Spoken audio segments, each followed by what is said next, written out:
অনেকেই আসলে বলে না খেয়ে মানুষ মরে, কিন্তু একটু আগেও আমরা বের করলাম যে একটা লোক অনেক দিন 300 দিনেরও বেশি, হ্যাঁ, কতদিন মনে আছে, 382 দিন। 382 দিন সে খায়নি, শুধু মানে পানি জাতীয় খাবার খেয়েছে, জাস্ট ইলেকট্রোলাইটস ওয়াটার, মানে যেগুলো ভাইটামিনস, মানে কিন্তু কোনো সলিড ফুড খায়নি। কিন্তু সে মরে যায়নি, বরং তার অনেক ওজন ছিল, সেখান থেকে সে 82 কেজি, 150-এর উপরে নাকি আরও কত জানি 200 কত ছিল, যাই হোক মনে নেই আমার এই মুহূর্তে। যাই হোক তার অনেক ওজন ছিল এবং সে ওজন কমেছে। আচ্ছা গেল দুর্ভিক্ষে।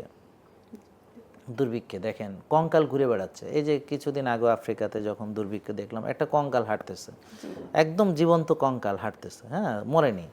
না খেয়ে মরা এত সোজা না। যে আমরা যে ভয় পাই, আমাদের ভয় দেখায়, হ্যাঁ।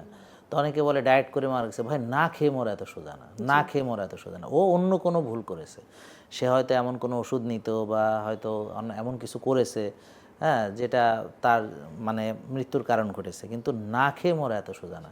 পৃথিবীতে আপনি যত যাই বলেন, হ্যাঁ, তো মানুষকে ভয় দেখানো হয় যে তুই না খেলে মরে যাবে, না খেয়ে মরে দেখান তো, না খেয়ে মরা এত সোজা না।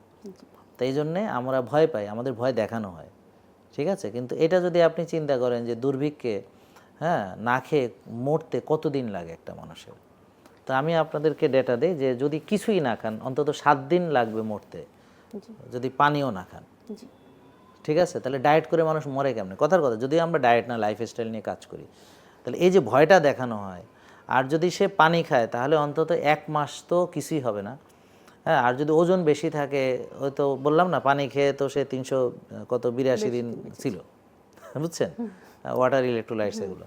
তো তাহলে এই যে আমাদের ভয়টা দেওয়া হয়, এই ভয়টা কেন দেওয়া হয় জানেন? যে সবাই চায় আমরা যেন ওষুধ খাই। দেখবেন আপনি যদি ডাক্তারের কাছে যান, যদি বলেন যে আমি ওষুধ খাই না, দেখবেন সে তেলে বেগুনে খেপে যাবে। তারপরে দেখা গেল যে আপনার রিপোর্ট ভালো, তারপরেও সে খেপে যাবে। তারপর যখন দেখবে সব রিপোর্ট ভালো, তো কিছু না পেয়ে বলবে কি এইভাবে চললে তো আপনি এক সময় শেষ হয়ে যাবেন। জেকে লাইফস্টাইল লিমিটেড, ওষুধ মুক্ত সুস্থ জীবন।